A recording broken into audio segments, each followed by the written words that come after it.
Je suis tombé sur cet article qui prétend que le MIT aurait atteint l'intelligence artificielle générale. Et là, je me suis dit, quoi? Et si c'était le cas, tout le monde devrait en parler à la presse partout. Alors l'article est récent, peut-être que j'ai loupé un truc. Et toujours est-il qu'il y a bien un sujet qu'il faut surveiller, comme le lait sur le feu en ce moment, c'est l'AGI, l'intelligence artificielle générale. Qu'est-ce que c'est l'AGI? En gros, c'est quand les IA sont capables de raisonner à peu près comme un humain. Sachant qu'en plus, elles ont toutes les connaissances, grosso modo, de l'humanité stockées dans leur mémoire. Donc, serait déjà largement surhumain comme IA. Et a priori, si on parvient à faire un LLM, GPT si vous voulez, de niveau AGI, ça signifie a priori qu'il serait capable de résoudre aussi des problèmes dans le monde matériel, c'est-à-dire de piloter des robots. C'est le principe de l'aspect généraliste de cette IA. Forcément, ça pourrait potentiellement impacter toute la société. Il y a beaucoup de débats sur l'économie post-travail, l'économie post-intelligence artificielle générale. On ne sait pas trop vers quoi on va, par contre, tout le monde est à peu près d'accord que l'impact est potentiellement majeur. À ce sujet, un directeur d'OpenAI a annoncé récemment que le cabinet d'avocats avait utilisé leur IA pour réduire les coûts de certaines tâches d'un facteur de plus de 50. Et très récemment aussi, le directeur d'Anthropic, la startup qui est derrière l'IA Claude, a déclaré qu'il voyait l'AGI autour de 2027-2026 être, si on prolonge la progression actuelle. Donc bref, on est au seuil potentiellement de cette fameuse AGI. Qu'en est-il? Est-ce qu'on l'a déjà atteinte? Alors d'entrée de jeu, je précise que la vignette est trompeuse. C'est bel et bien le papier du MIT qui est discuté et ça n'a rien à voir avec OpenAI. C'est ce qu'on va regarder.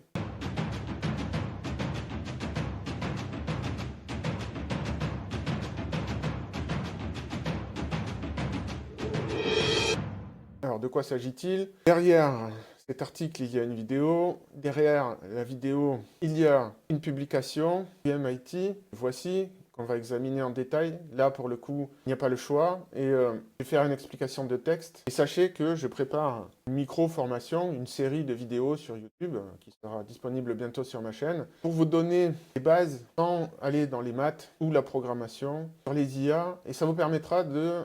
J'espère en tout cas avoir une compréhension intuitive de ce qui se trame et peut-être être capable de lire ce genre de papier. Et surtout de comprendre ce genre de papier. Alors il y a beaucoup de jargon, on ne va pas tout lire bien évidemment, mais je vais vous expliquer de quoi il retourne. Et oui, c'est une vraie percée, non, malheureusement, ou heureusement, je ne sais pas. Ce n'est pas l'AGI, d'ailleurs, les auteurs ne le prétendent absolument pas. Mais c'est vrai qu'avec une lecture superficielle, si on n'a pas les clés de compréhension de ce qui se passe dans les IA, qu'on regarde ce papier, on peut avoir l'impression, effectivement, qu'on a réussi à atteindre l'intelligence artificielle générale. Pourquoi? Quel est le critère qui est retenu ici?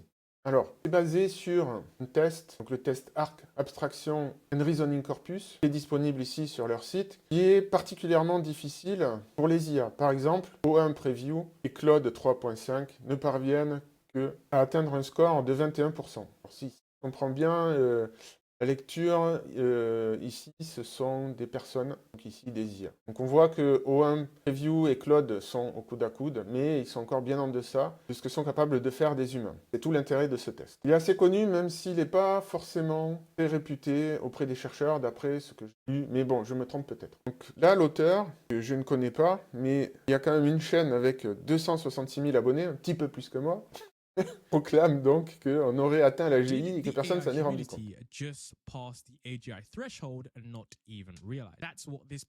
Je redis, ce n'est pas ce que prétend ce papier. Mais ils ont réussi quand même une performance que je trouve assez incroyable et quoi qu'il en soit, qui est notable. Donc, avec leur technique, on va voir ça après.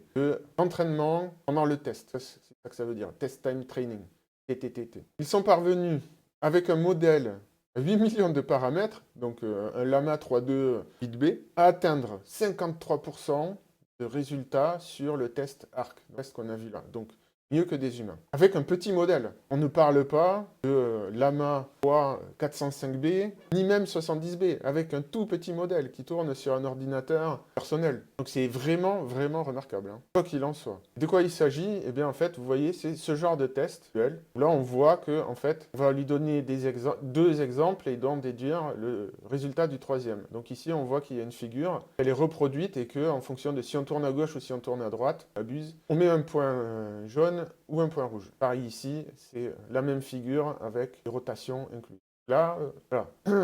Si le modèle prédit autre chose que ça, c'est pour tout le monde, si le modèle prédit autre chose que ça, s'il prédit ça, bah, c'est pas bon. Donc c'est à ce genre de test-là que leur technique, Test Time Training, parvient à faire mieux que des humains. En tout cas, beaucoup mieux avec un petit modèle que les modèles les plus performants du marché actuellement. Alors quand on regarde la technique qu'ils ont employée, elle est décrite ici. Donc, Test Time Training enable parametric model to adapt during inference to dynamic parameter updates. Ce que ça veut dire, c'est que le modèle lui-même est autorisé à évoluer pendant l'essai de répondre. Donc ils expliquent le processus. On démarre avec un modèle initial, paramétré, donc ses poids, avec, bon voilà, état 0. Et pour chaque test, on génère des données d'entraînement à partir des entrées. On optimise les paramètres pour minimiser la fonction de perte. Donc ça c'est classique lors du processus de fine-tuning.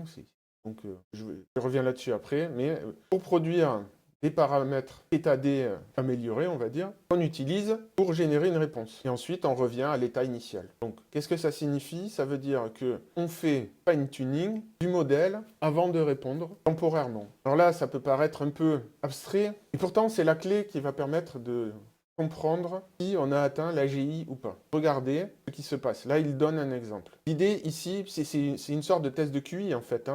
Vous regardez les 3 premiers exemples et vous êtes censé déduire la réponse du dernier. C'est ce qu'on a souvent dans les tests de QI. Donc, qu'est-ce qu'ils font dans cette technique TTT, Test Time Training? C'est qu'ils prennent les 3 premiers exemples, fine-tune.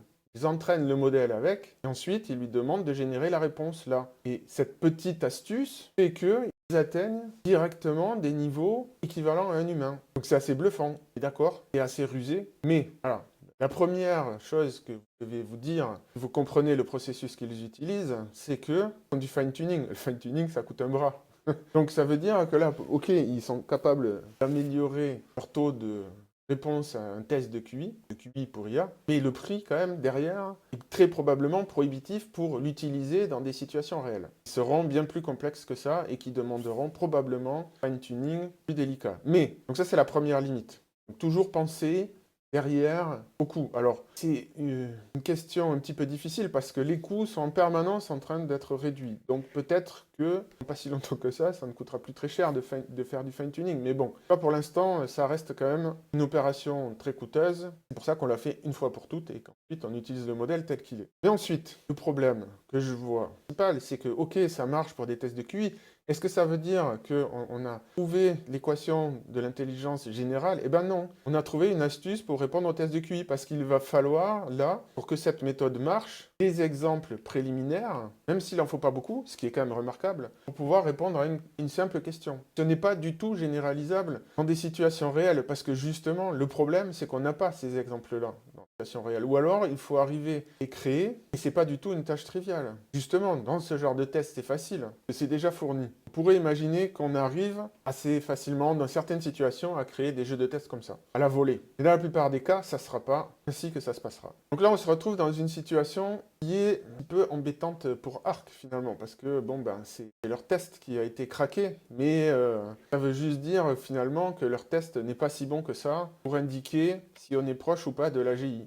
Voilà ce que ça signifie en tout premier lieu. Donc c'est important, je pense, d'avoir des connaissances de base sur les IA, donc c'est pour ça que je vous prépare cette formation, là, bientôt. Parce que des news comme ça, j'arrête pas d'en voir passer, des contresens, mais en même temps, on se rapproche. Voilà, l'entretien très récent avec Dario Amodei confirme, c'est un des leaders, si ce n'est le meilleur modèle aujourd'hui. On est très proche de l'AGI. C'est vraiment une question brûlante, et je vous invite à vous poser des questions à ce sujet, pour ne pas vous retrouver, peut-être, du jour au lendemain, sans boulot. On est en train de changer de civilisation.